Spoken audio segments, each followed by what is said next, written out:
When the snow comes, the world forgets us. The roads close, the mountains become walls. But this is our home. My father lived here, his father lived here, and now I live here too. Imagine a valley deep within the greater Caucasus, where stone towers rise above clustered rooftops and remain unchanged against some of Europe's highest peaks.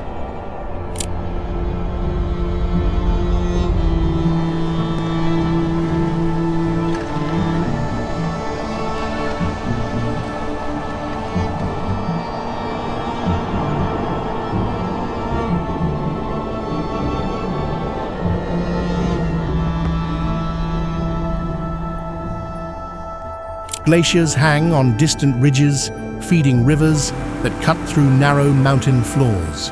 Movement here has never been easy. It has always depended on terrain, weather, and survival. This is not a landscape shaped for comfort. It is a landscape that shaped the people who lived within it. Hidden in northwestern Georgia, Svaneti is one of Europe's most isolated highland regions. Steep mountains surround deep valleys, separating settlements from one another and, for much of history, from the outside world. Behind these mountains lies a history most people have never heard.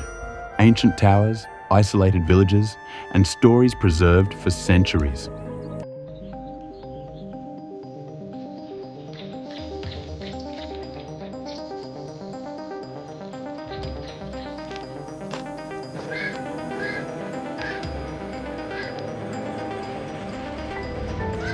That separation did not erase life.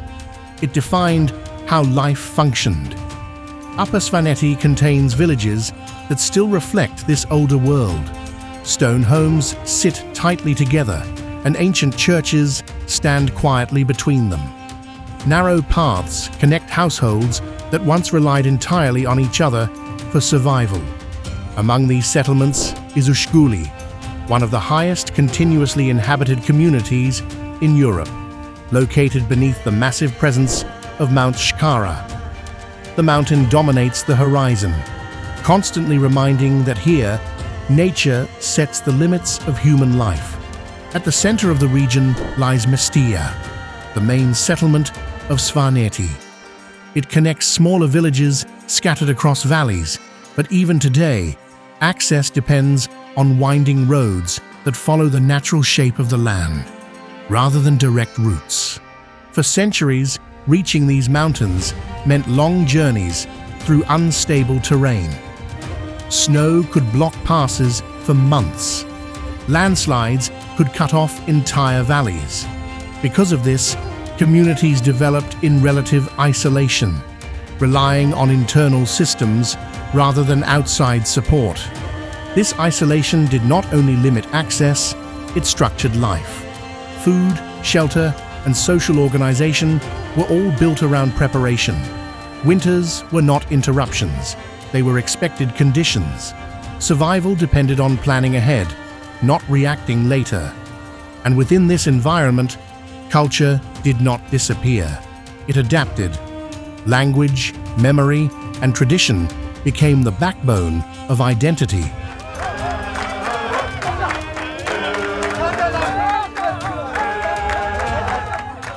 Subscribe.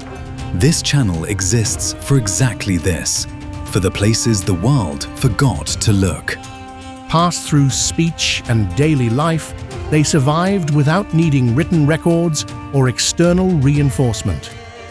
Over time, Svaneti developed a way of life that was not separate from its environment, but shaped entirely by it.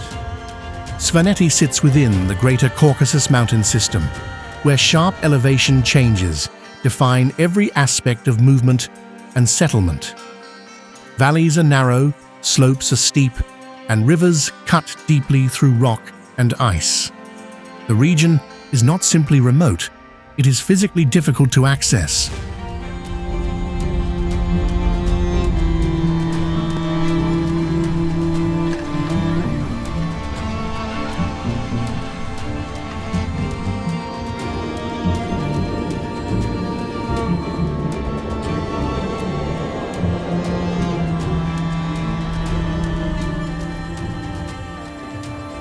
These mountains have shaped every generation of our people. The winters, the isolation, the land itself. They taught us how to survive. Snow covers the peaks for most of the year, while glaciers feed fast-moving rivers below. Even today, travel depends heavily on weather conditions. Roads follow natural contours rather than direct planning because the terrain does not allow otherwise. This geography directly shaped how communities formed. Settlements developed in compact clusters. Houses were built close together, not only for social reasons, but for protection against cold and isolation. Stone became the primary building material because it was the most available and durable resource in the region. Instead of expanding outward, villages adapted inward. Agriculture is limited by altitude and season. Farming takes place in small plots, and productivity depends entirely on timing.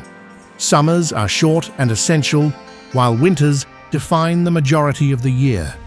This cycle determines everything: planting, harvesting, migration of livestock, and preparation of storage.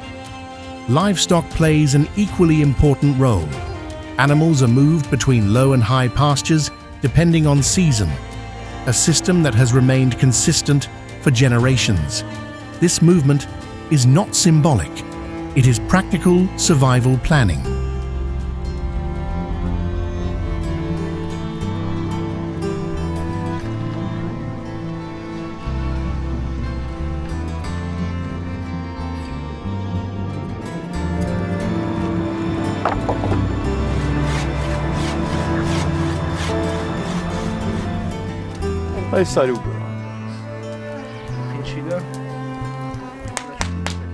Water sources come from mountain streams and glacial melt, but even these are shaped by seasonal change, freezing or swelling depending on temperature shifts.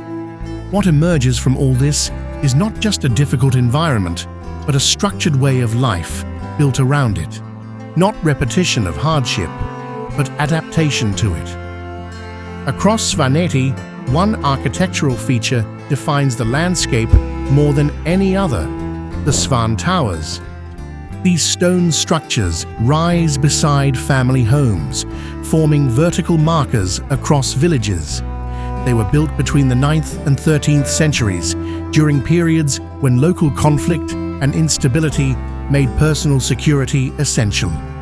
Unlike monuments, these towers were practical structures. Their height allowed visibility across valleys, while their interior floors were connected by ladders for controlled movement between levels. Their design reflects one clear principle: readiness. But their importance goes beyond defense. They represent how survival was organized at the household level. In a region where external protection was limited, responsibility rested within families. Each tower reflects that mindset: preparation, awareness, and endurance. Over time, these structures became part of village identity. They stood beside homes, not apart from them, blending daily life with long-term security.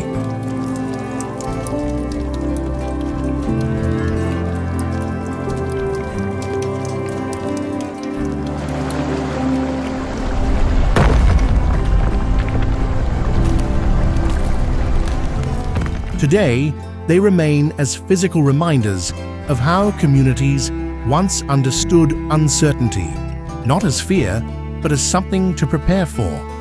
Daily life in Svaneti begins long before the sun fully reaches the valley floor. The first light moves slowly across stone rooftops, and smoke rises from chimneys into cold mountain air. Movement in the villages starts quietly, not because of routine alone, but because the environment demands it. Here, life is structured around necessity rather than time. Villages in Svaneti are built in compact formations.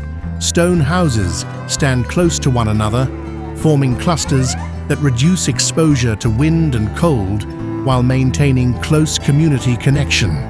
This layout is not planned in a modern architectural sense. It is the result of generations adapting to terrain and climate. Inside these homes, space is divided by function. Lower levels are often used for livestock during colder months, while upper levels serve as living spaces for families. This arrangement helps retain heat.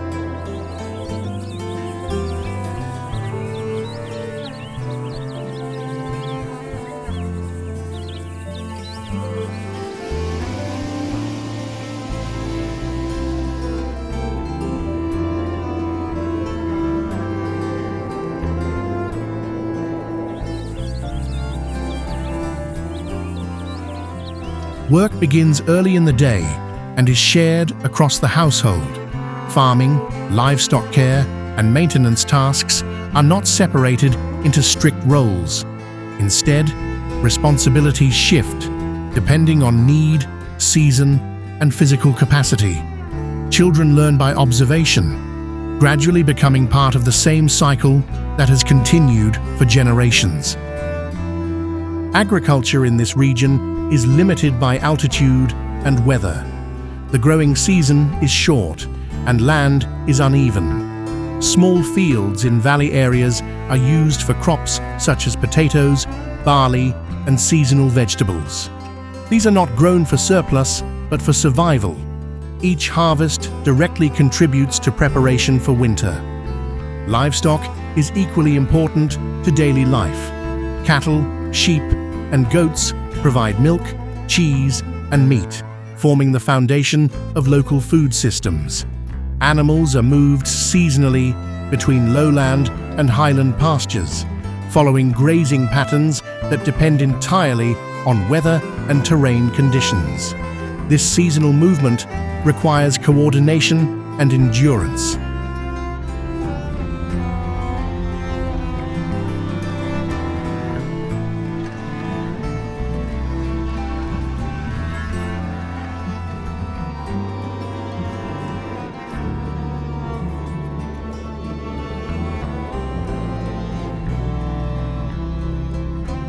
Water in the villages comes from natural springs and mountain streams, often fed by glacial sources. These are generally reliable, but even they are influenced by seasonal freezing and melting cycles, which affect accessibility during winter months. Social structure in Svan villages is closely linked to daily labor. There is no clear separation between work and community life. Conversations happen during tasks, and decisions are often made collectively.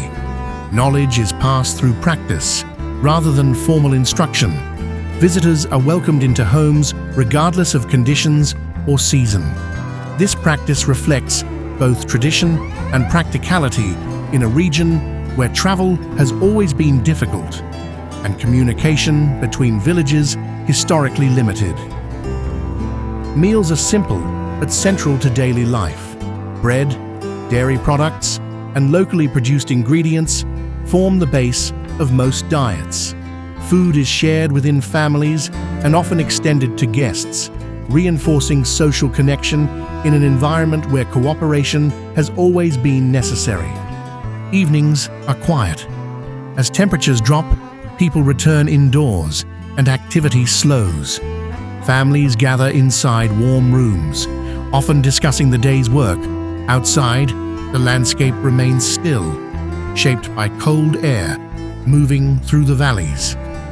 Despite gradual modernization in some areas, many aspects of daily life remain connected to long-established patterns. The structure of the day still follows seasonal logic rather than modern schedules. Life here does not move according to time. It moves according to necessity, environment, and continuity.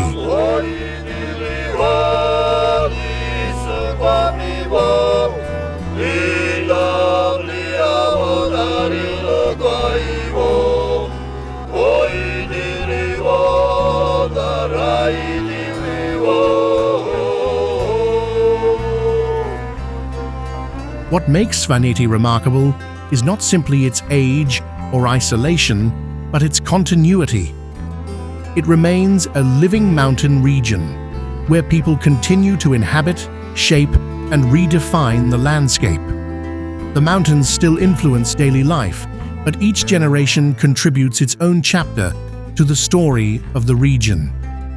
In this way, Svaneti is more than a place on a map.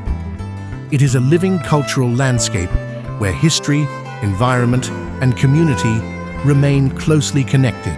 Svaneti is easy to describe through its mountains, its remoteness, or the challenges of life at high altitude. But none of those things truly explain why this region has endured for so long. What defines Svaneti is not resistance to change, but the ability to absorb it without losing its sense of self.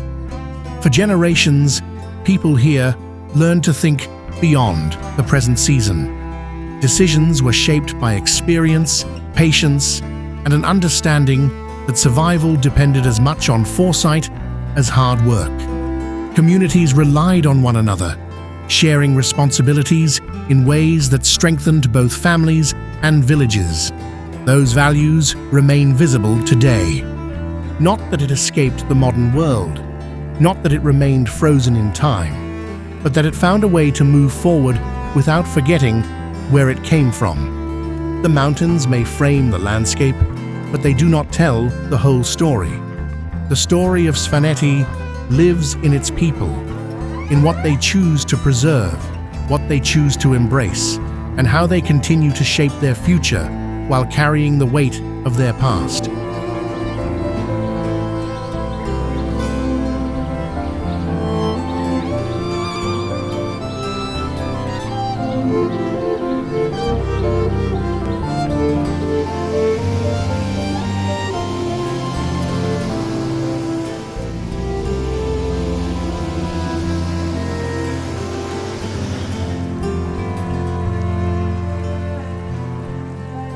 Constructed from locally available stone, the Svan towers were simple yet highly functional. Thick lower walls provided stability, while the upper sections narrowed as they rose, reducing structural pressure and improving resistance to harsh weather and seismic activity. Small openings replaced large windows, allowing observation while minimizing vulnerability. Inside, the towers were divided into multiple levels, connected by wooden ladders. During periods of conflict or danger, families could retreat into the towers with essential supplies and remain sheltered until conditions improved. However, these structures were more than defensive refuges. They reflected a social system in which security was organized at the household level rather than provided by distant authorities. Each tower embodied responsibility, preparedness, and self-reliance within the family unit. Over time, the towers became an integral part of village life. Standing beside homes in dense clusters, they formed a unified architectural landscape where everyday living and protection existed side by side. Their stone construction and compact vertical design also allowed them to withstand heavy snowfall, strong winds, and frequent seismic activity. As a result, many have survived for centuries. Today, the towers remain among the most recognizable features of Svan architecture. Their significance extends beyond history and engineering. They reveal how mountain communities adapted to challenging conditions by building resilience directly into their environment. Svaneti is often known for its stone towers, remote valleys, and dramatic mountain scenery, but these elements are connected by a common history of adaptation. For centuries, life in the region was shaped by isolation, demanding seasons, and difficult terrain. Communities responded by developing systems that emphasized preparation, cooperation, and long-term stability. This continuity remains visible today. Traditional homes stand alongside newer buildings, and many cultural practices continue despite increasing connections to the outside world. Younger generations may study, work, and live beyond the mountains. In this way, Svaneti is more than a place on a map. It is a living cultural landscape where history, environment, and community remain closely connected.